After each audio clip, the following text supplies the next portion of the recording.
whole area called the city of Newell. There's all kinds of ridiculous reasons. Probably people afraid of losing their jobs as mayors, I don't know. But the bottom line is it's undoubtedly the most efficient way of running a government in this day and age. It was fine when times were good. Times aren't good anymore. You look at Charlotte, you look at Lexington, you look at some of those areas across the country, they've done very, very well, much better with metro government. And that's why you get that. I'm not sitting here touting one way or the other, although I can tell you I'm fond of the concept of metro government. It has to get the vote of the people. But the bottom line is that is undoubtedly the most efficient form of government in the United States. And nobody really wanted to talk about it until the economy started failing. Having said all I've had to say, and I know I've said a lot very quickly, again, if you have any questions, please raise your hand and we'll bring the microphone. Please keep in mind this is not a debate on taxes. I will answer any reasonable questions. And again, one question at a time so everybody gets an opportunity to ask what they want. The gentleman in the red, white, and blue. Yeah, you was blaming St. Joe about money. You was blaming St. Joe about closing up and losing, the city losing money. Well, if you pass that user tax, how many other businesses are going to close up around here? I don't know that any will. I really don't know. It's not on the employer, it's on the employee. And then on the thing you had where the city, all the money spent out, it said showed all like public works and all them, but didn't have your pay on there. So your base pay was say 60,000. Would you be willing to take 2/3 of your base pay cut and live like the rest of the people? It's much more or less than part of what would. Well, if I could afford a cut, I would. So that's what the people, they can't afford $3 a week. Understand it's a complex issue, but that's why I want to say about the user fee, that's something that hasn't seen the light of day yet. It goes back a few months when the parking on Market Street was done for 4 days. Whose idea was that to do the parking that way for 4 days? It was my decision, it was the idea of many. All right, now, was that done with outside people or was that done with city employees? That was done with city employees. Were they working straight time or overtime? Straight time, it might have been some overtime on a Sunday evening. But it was a traffic coming down. I'm surprised that the police went down there all day long, people pulling out there. That was weird looking. That was really weird. I don't know who thought it up, but it wasn't the right thing. It was trying to please a couple businesses downtown and to hell with everybody else. It just didn't work, and then we're getting other stuff that's coming into this same thing all over again. You know. Okay, I can tell you how that transpired. I'm going to give up the microphone for just a second. The fact is, I've met a couple times with all the businesses downtown, and the rooms are pretty full, and they are concerned about parking. It's not just a few businesses that have parking problems, and a lot of businesses that have parking problems, particularly these restaurants at noon time. And with the advent of WVU Parkersburg coming downtown, that's going to add even more parking. So we talked about this experiment of diagonal parking. I made the decision to try it and see if it would work or fail. It didn't work very well, so we certainly did away with it. But the point is I work for the people. I work for the downtown businesses as well, and I know it inconvenienced a few people coming down Market Street. More than a few. But it was at very little cost. If that's the question, and that's why we're here tonight is about cost. This young lady has a question she's had her hand up for some time.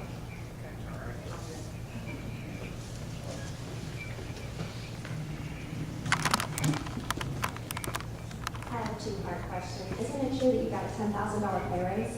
No, it's not. Actually, I got an $8,000 pay raise a couple of years ago. Would you be willing to give that up? I mean, you make $68,000 a year. I'd be willing to give up if other people did, yes. I mean, So city council? if this is about the mayor's salary, I mean, it's, Well, I just figured if you took your $8,000 pay raise plus city council's $3,000 pay raise, that's $35,000 that we can take out of the budget. it is. And to get back to the pay raise issue, I will tell you that when that was proposed by city council, they were going to pay me $75,000 a year. significantly immediately, back down to 68. The thought about the mayor's salary is not to benefit the mayor that's in office, it's for the future of people running for office. And this is not an easy job, it's a full-time job. It's 400 employees between water, sewer, and the city employees. This is not a ribbon-cutting job. I'm the CEO of a very large operation. But Service, I understand. there's cities bigger than us that make less than you make as mayors. Actually, you're incorrect. The mayor of Charleston makes over 100,000. He has a city manager that makes over 100. Same in Huntington, they have a large mayor's salary and a city manager. I don't have a city manager. I don't have a secretary at this point. I think Fairmont or Morgantown, one of them makes over 100,000 also. You just said you couldn't make taking a pay cut to the other gentleman, but Well, then. it's difficult. We just felt like it is really bad. I'm very well aware that it's tough on anybody to take a pay cut, and that's why I'm being honest with them. I can sit here and say, sure, I make too much money, but I can be honest with the citizens and say, I know it's tough to take a pay cut. I live in the same neighborhood as you and I make maybe half. That's what I don't understand. We can get back to you in just 1 second. Give them a chance. My question kind of continues on hers. You have city employees who are floating around the poverty line, and with this increase, I mean, have you thought of other alternatives besides doing this? I mean, increasing health insurance costs and $3 a week. Are there any alternatives that you thought of? Actually, there are some other alternatives, and we can talk about those today. I'm not going to talk about that first before we take any more questions. These are the ways that cities are allowed to raise money. B&O tax, business occupation. I already told you that that's on the back of the businesses now at about 45% of the budget. Biggest bulk of anybody. Property tax is a little bit. We don't have any control of that amount of money. Police fees, we're allowed to raise police fees. We're allowed to raise fire fees. They can enact a utility tax. We can put a 2% tax on Allegheny, Dominion Hope, Southern Lake, and those places.